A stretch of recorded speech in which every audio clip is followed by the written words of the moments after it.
Hey guys, so this video is kind of just a laid back exploration of the Symphony Orchestra plugin from Spitfire Audio, which I'll explain a little bit in the actual session. There's three different sessions where I was working on the arrangement. So yeah, I kind of just made the starting point and then walk through it and then, repeat that as I continue to progress through each iteration of it. So yeah, you'll hear the final result at the end. But yeah, hopefully you enjoy. Let me know what you think down below. This is the first time I've ever done anything like this. This is really not something that I have a lot of experience in. So let me know what you think in the comments. Other than that, that's about it. So hopefully you enjoy. So this is the BBC Symphony Orchestra plugin from Spitfire Audio. I have had it for a while and never really used it in its entirety. I've always just opened it and picked out one instrument and kind of just messed around and came up with something, but I've never really actually used it properly. And so that was kind of the goal with this, just to come up with a slightly more full arrangement. So what I've got so far is all of the strings and woodwinds that are available within the plugin, which are these green sections along the front. I didn't do the double bass yet, and then also all of the woodwinds along here. So I should definitely preface this by saying I have no experience whatsoever writing for orchestra. This is just me messing around pretty much. This is kind of just me trying to make better use of some of the things I have. I mean, this is a free plugin, but still, I don't use it enough, so I'm just sort of trying to explore it a bit more. This is the current arrangement with just strings and woodwinds.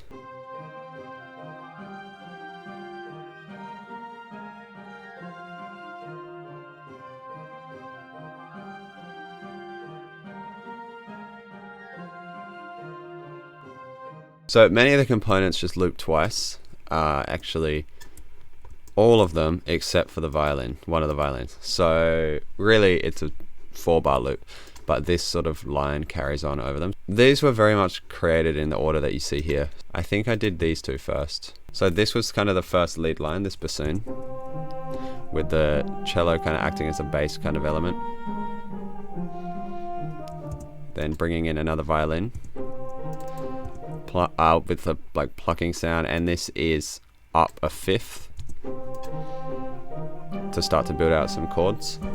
So the viola plays again, same thing, up another fourth, so just an octave from the original. And then you build up these nice chords alongside this lead line. And then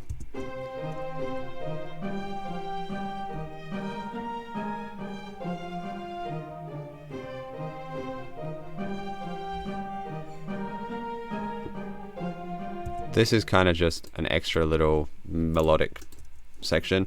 It fits in sort of in the background in the overall arrangement, so it's not super noticeable, and that's because it is very perfectly following the harmony. It's not really standing out in any way. Within the plugin, you get to choose between various playing techniques. You will hear the tremolo sound, which is what it's already on. So obviously it has an element of tremolo, but rather than the way it's thought of in synthesis, where it's like a modulation, it's a manual technique of creating that tremolo. So that's the string section, and then I brought in the clarinets, and this takes up 2 tracks, and because of these 2 techniques that I wanted to combine, so you can hear using the short staccato notes climbing into a longer sustained note. But because of the way they're separated within the plugin, that does require 2 tracks.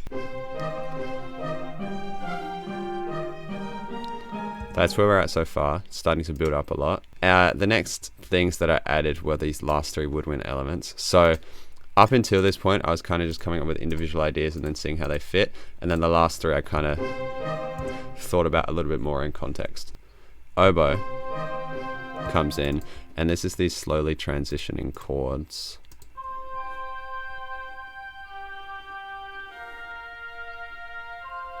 as things move around, and I quite like the way this sounds. It's like a...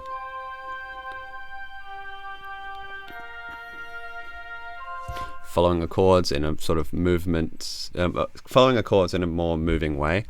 Then we bring in the flute, which is playing another slightly melodic element.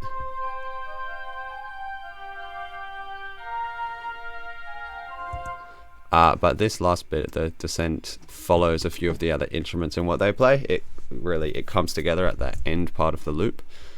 Then the last bit is the piccolo, which is just doing these little trill, or no, they're not even trills, but there's these like fast climbs into a note on only 2 of the 4 chords. Just like that. And that's all of the elements. So we'll listen to the flute with some of the other bits that are descending. So that, it's actually, I seem to have in my head that it was more than 2. Just those little bits of unison throughout. And there are other examples of that where just a couple of instruments will play in unison for a little bit and then separate out again. So that's where we're at so far. The next steps are obviously just to continue to go through the instruments that are available and, you know, utilize them. Brass is probably the bit that's most exciting. That's like where a lot of the energy comes from.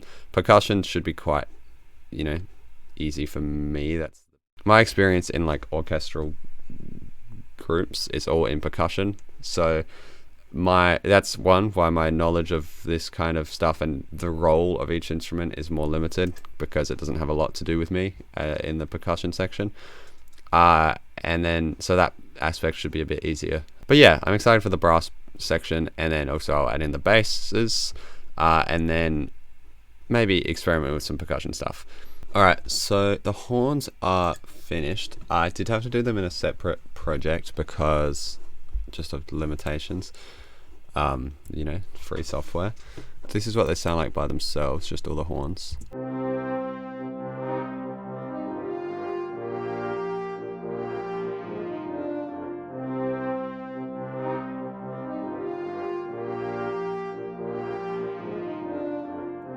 So the trombones and tuba work together. I'm gonna pan everything back, like just kind of, there.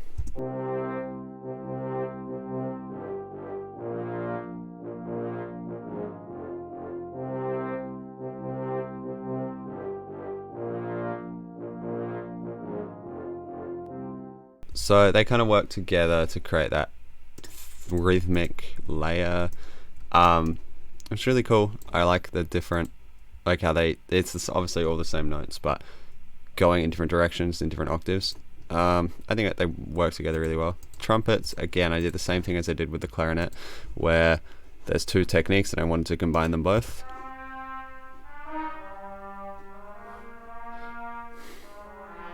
In a very similar way, actually, with the short ones building up to sustained notes on the long technique. And then finally the horn.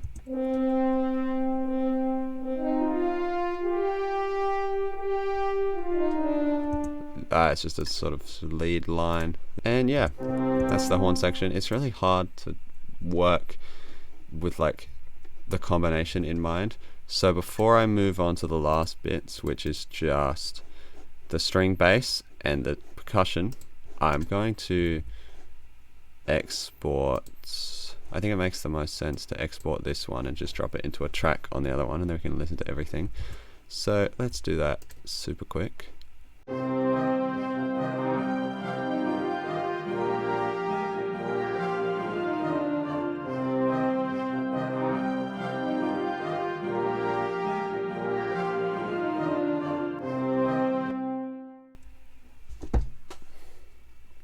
I mean, obviously there are little things that don't line up perfectly, like little tweaks and things, but for the first ever attempt at this,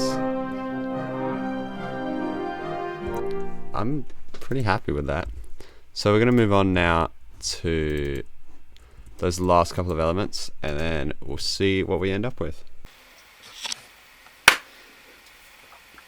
So I think the final iteration is finished. So the first thing I did was added the untuned percussion. This is like like an old school sampler kind of thing where you just pick percussion and then each key is a different sample. I And yeah, I did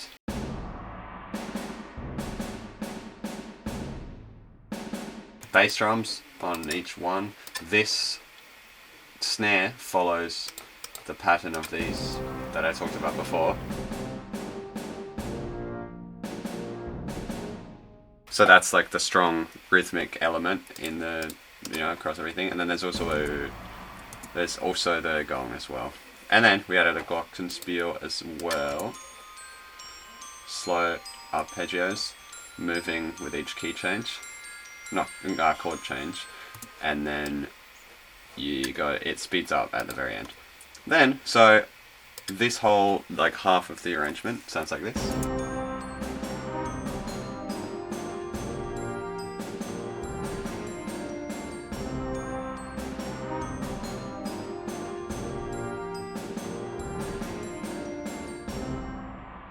And then we can bring in the bits from the previous section, the winds and the strings, and this is the full track so far.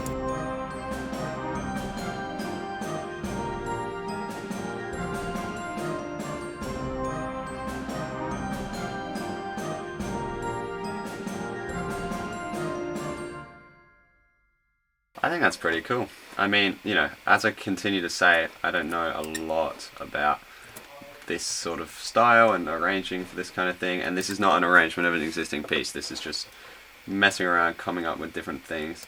But I think it has some really cool characteristics. This this is probably my favorite combination, these horns and the percussion. It's very, like, I don't know, I think that works together really well.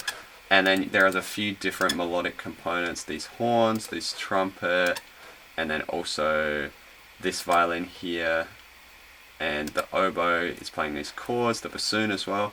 So there's quite a few different melodic components playing off each other. I think there is a potential that there's a little bit too much going on between all of those, but that's something to learn from. But for the first attempt at this kind of thing, I think this is pretty good. Let me know what you think. I'm going to arrange it all out and put it all together in like a, more of a progression, and I'll put that at the end. Yeah, I would say hopefully you learned something, but that seems unlikely. But yeah, that's it for now. Thanks for watching, and we'll see you in the next one.